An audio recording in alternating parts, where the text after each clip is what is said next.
This must be quite an old part of Phnom Penh because the streets are somewhat narrow, the trees are well established, the buildings quite attractive but clearly old and some are in need of upkeep. But a lot of people come here. It's a very busy, small intersection because all visitors come here to see what is no doubt the ugliest building in Phnom Penh. It's a building that the hideous Khmer Rouge, who came to power here in 1975, turned into a prison and interrogation building, and it's where they kept people they chose to interrogate for no good reason in very small cells, and virtually no one came out of there alive. Join me as I go into this building for the first time to see the museum that they have created to record those horrors here at the Genocide Museum.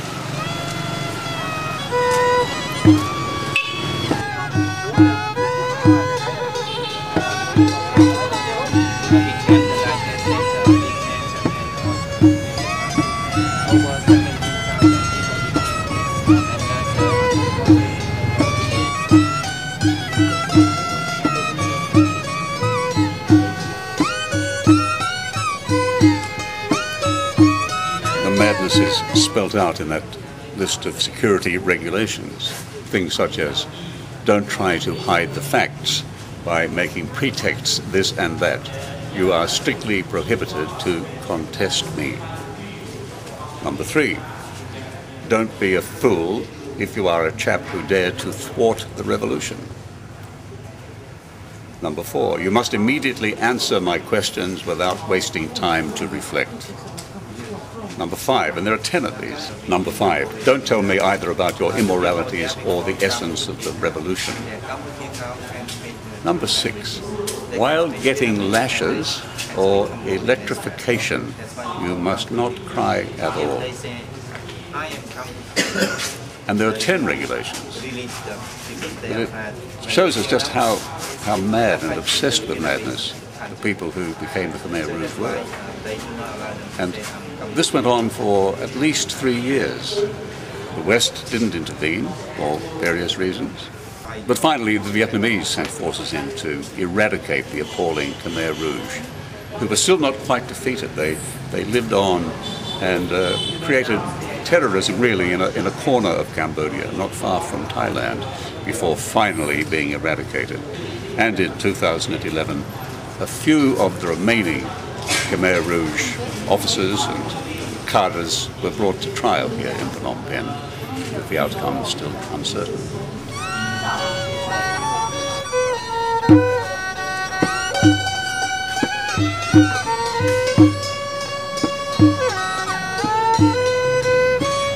This place, now so somber, once must have been very active and probably filled with laughter because it had been a high school prior to the arrival of the Khmer Rouge.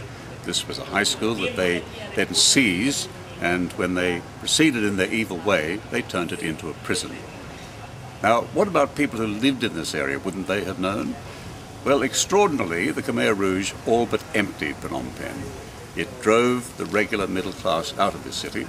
It made everyone work as a peasant. Many of them died in the course of doing so through malnourishment and overwork. They were made to grow rice, of course, but to dig trenches and create canals, all of it very hard labor. And any faltering from the party line meant almost instant death. The poor souls who had been placed in this prison for a variety of invented reasons suffered most and, as mentioned, rarely survived the experience. Oddly enough, the Khmer Rouge were inclined to document everything they did. And that's why, to this day, there are many photographs and records of people who suffered so appallingly here that you wouldn't believe it if I mentioned to you some details. It can be seen in the rooms behind me in the old secondary school.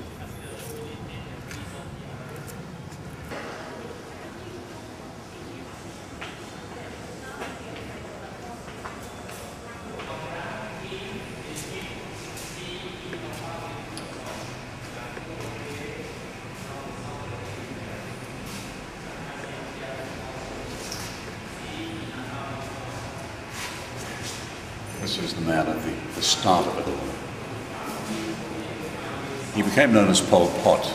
Oddly enough, that wasn't his real name, but it came from an earlier era when the French, or those who spoke French, could see that he had political potential. Extraordinary, isn't it? Well, they were right in a sense, but of course it was a very evil form of political potential that he brought to bear on this his own country, against his own people.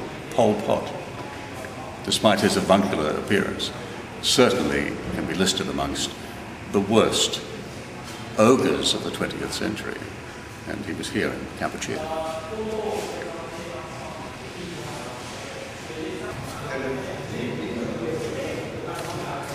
Yes, well, here we see some of the normal Cambodian people. Maybe they had lived here in Phnom Penh earlier, but they'd all been moved out from wherever they came into the fields where work was invented. You see them here digging probably a canal, all dressed similarly, all being overseen in their efforts. They were not allowed to rest, of course. They were clearly overworked and in many cases far too young. Here are children working in this hideous area. And that was where many of the population died. They just succumbed to these frightful circumstances. And also they were so poorly treated and beaten and killed that it's amazing any survived, but some did.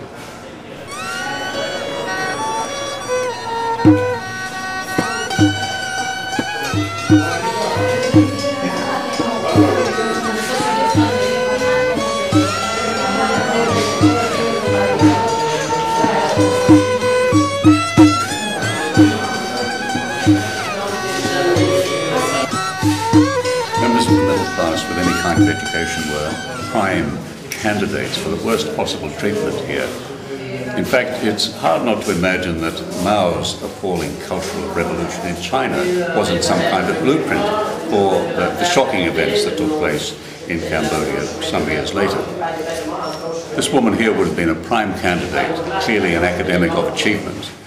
Academics were considered to have somehow breached their honor as citizens, and they and others were forced to work in the fields, pursuing peasant labor. And in small ways they could be identified simply by wearing glasses or by having hands that weren't at all calloused. It all indicated that their life had, in the eyes of the Khmer Rouge, been a little too easy. So they were set upon. And as you can imagine, very few would have survived that kind of onslaught.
Especially to think that these skulls and bones are just a very small example of what went on here. It's known that some 20,000 prisoners were put to death here, although a few, a mere handful, are believed to have escaped. How, we can't imagine, but so many died from evil mistreatment at the hands of the Khmer Rouge. This is a small record.